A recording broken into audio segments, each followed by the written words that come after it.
Assalamualaikum warahmatullahi wabarakatuh. Perkenalkan, nama saya Nurrahmi Hidayat dari kelas FM 18C dengan NIM 1057211222018. Kesempatan kali ini saya akan menjelaskan mengenai analisis fundamental pada PT Jasa Marga. Jasa Marga adalah badan usaha milik negara di Indonesia yang bergerak di bidang penyelenggara jasa jalan tol. Perusahaan ini dibentuk pada tanggal 1 Maret 1978 setelah jalan tol pertama yang menghubungkan antara Jakarta dan Bogor selesai dibangun. Sebagai perusahaan jalan tol pertama di Indonesia dengan pengalaman lebih, didirikan pada hari Rabu 1 Maret 1978. Dalam membangun dan mengoperasikan jalan tol, saat ini Jasa Marga adalah pemimpin dalam mengelola lebih dari 531 km jalan tol atau 76% dari total jalan tol di Indonesia. Dengan terbitnya Undang-Undang Nomor 38 Tahun 2004 tentang Jalan yang menggantikan Undang-Undang Nomor 13 Tahun 1980 serta terbitnya Peraturan Pemerintah Nomor 15 yang mengatur lebih spesifik tentang jalan tol, terjadi perubahan mekanisme bisnis jalan tol, diantaranya adalah dibentuknya Badan Pengatur Jalan Tol sebagai regulator industri jalan tol di Indonesia, serta penetapan tarif tol oleh Menteri Pekerja Umum dengan penyesuaian setiap 2 tahun. Dengan demikian, peran otorisator dikembalikan dari perseroan kepada pemerintah.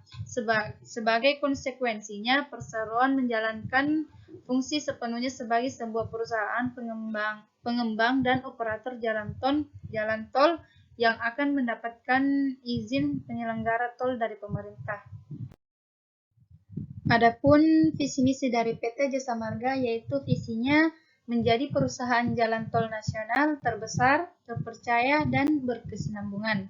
Adapun misinya yang pertama, memimpin usaha jalan tol di seluruh rantai nilai secara profesional. Kedua, mengoptimalkan pengembangan kawasan untuk kemajuan masyarakat. Ketiga, meningkatkan nilai bagi pemegang saham. Keempat, meningkatkan kepuasan pelanggan melalui pelayanan prima. Dan terakhir, mendorong pengembangan dan peningkatan kinerja karyawan dalam lingkungan yang harmoni. Nah, sekarang kita bisa lihat aset lancar dan utang lancar di grafik. Aset lancarnya mengalami naik turun dan di tahun 2020 mengalami penurunan karena adanya COVID-19, dan aset lancarnya yaitu 0,43% dan utang lancar sama mengalami naik turun dan utang lancarnya 33,61% dan modal kerja bersihnya 53,95%. Dan slide berikutnya ada penjualan, beban pokok, dan laba.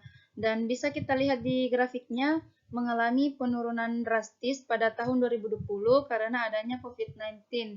Dan laba per sahamnya di tahun 2020 yaitu 68,93%. Dan slide selanjutnya ada laba ditahan, dan dividen. Bisa kita lihat grafiknya sama mengalami penurunan, naik turun, dan di tahun 2020 semua mengalami penurunan karena adanya COVID-19.